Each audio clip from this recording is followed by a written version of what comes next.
अस्सलाम वालेकुम वरहमतुल्लाहि वबरकातुहू। सल्लु अलल हबीब सल्लल्लाहु अला मुहम्मद सल्लल्लाहु अलैहि व आलिहि वसल्लम।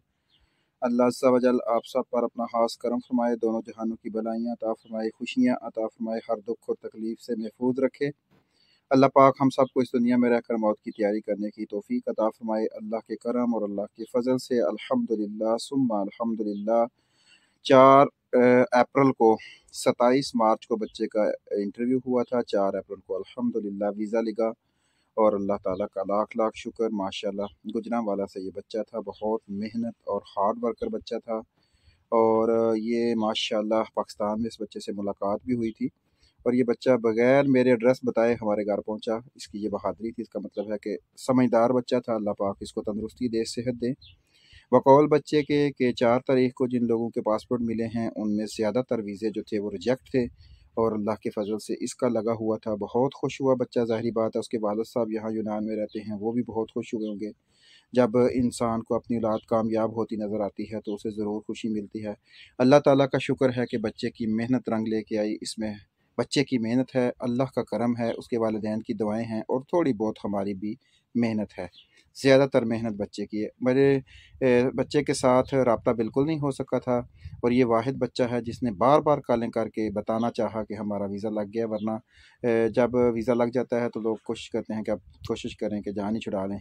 तो लेकिन माशाल्लाह इस बच्चे का हिम्मत और जज्बा है और अल्हम्दुलिल्लाह सोमवार को इसका प्रोटेक्टर भी होगा और जल्द ही ये इंशाअल्लाह अज़्ज़ा वजल अपनी मंज़िल मक़सूद तक पहुँच जाएगा, अल्लाह के ख़ास करम और अल्लाह के ख़ास फ़ज़ल से माशाल्लाह। और इस बच्चे की हिम्मत को भी सलाम है और उसके यकीन पुख्ता था उसका। जब वो मुझसे मिलने आया तो उसने यही उसके अल्फ़ाज़ थे कि इंशाअल्लाह लगेगा वीज़ा और अल्लाह ज़रूर करम करेगा और अल्लाह ने करम कर दिया। काफ़ी मेहनत की और उसकी ये भी खूबी है कि वो बच्चा सवालात के जवाबात को कापी पे लिखते थे। जो स्टूडेंट्स, जो बच्चे कापियों पे लिखते हैं, मेहनत करते हैं, अपनी गलतियों को दोबारा सुधारने की कोशिश करते हैं तो अल्लाह अज़्ज़ा वजल करम फरमा देता है। अब एम्बेसी की जो सूरत हाल है वो मिली जुलती होती है, कभी वीज़ा लग गया, कभी वीज़ा नहीं लगा। तो इसमें हमारा भी कसूर होता है, एम्बेसी की अपनी स्ट्रेटजी भी होती है, मालिक के पेपर भी डिपेंड करते हैं। ये एक मुकम्मल चेन है। चैन जैसे एक संगल होता है, उसकी ये पोजीशन है जिसमें एक भी कड़ी अगर ख़राब होती है तो संगल टूट जाता है। बस अल्लाह पाक से दुआ करते रहना चाहिए, अपनी बहादुरी पे नहीं करना चाहिए तकब्बर। बस अल्लाह से मदद मांगें, सदका व खैरात करें, दुरूद शरीफ इस्तिग़फ़ार की कसरत करें तो कामयाबी आपके ज़रूर कदम चूमेगी।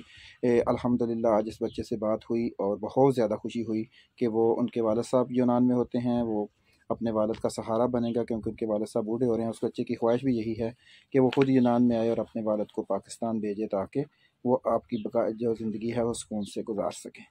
अब एक भाई की ये भी कमेंट आई थी कि मौलवी साहब को मोबाइल ले लें अच्छी तरह का, गालबन को वीडियो का रिज़ल्ट अच्छा नहीं होगा, जिसकी बेस पे उन्होंने कहा तो अल्लाह ताला आपको भी जज़ाए खैर अता फ़रमाए। आपने बहुत अच्छा मशवरा दिया है।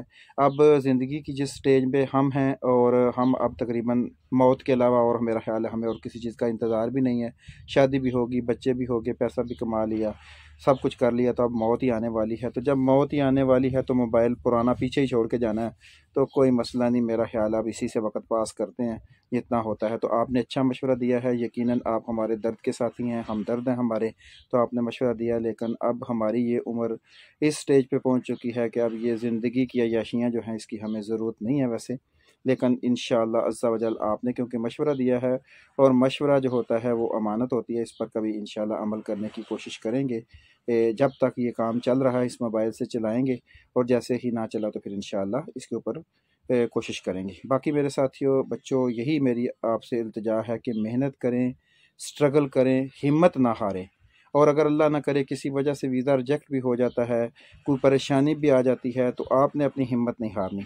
और दूसरा ये है कि चंद चीज़ें आपके अपने हाथ में हैं, उनके ऊपर ज़रूर जो है स्ट्रगल करें। ये मेडिकल है, इसके ऊपर ये आपके अपने हाथ में है। आप अपना मेडिकल वक्त से पहले करवाएं, उसको चेक करें, उसके ऊपर गौर व फिक्र करें और उसको, अगर आपका मेडिकल ठीक हो जाता है, क्योंकि लास्ट दिनों में मेडिकल की वजह से भी वीज़ा रिजेक्ट हुए हैं, तो आपके पेपर हैं, आपकी फ़ाइल है, आपका इंटरव्यू है, ये सारी चीज़ें आपके हाथ में हैं। इनके ऊपर स्ट्रगल करें, इंशाअल्लाह अज़्ज़ा वजल कामयाबी आपके कदम चूमेगी। मेरी तरफ से एक दफ़ा फिर उस बच्चे को, उसके वालिदैन को मुबारकबाद है कि उन्होंने मेहनत की, दुआएँ की और अल्लाह ने उनकी मेहनत का उन्हें फल दिया।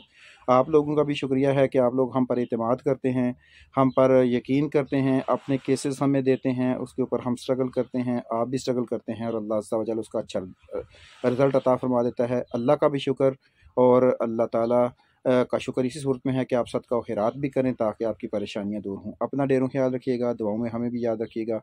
अल्लाह ताला आप सबको खुश और रखे। जज़ाकल्लाह। अस्सलामु अलैकुम व रहमतुल्लाहि व बरकातुहू।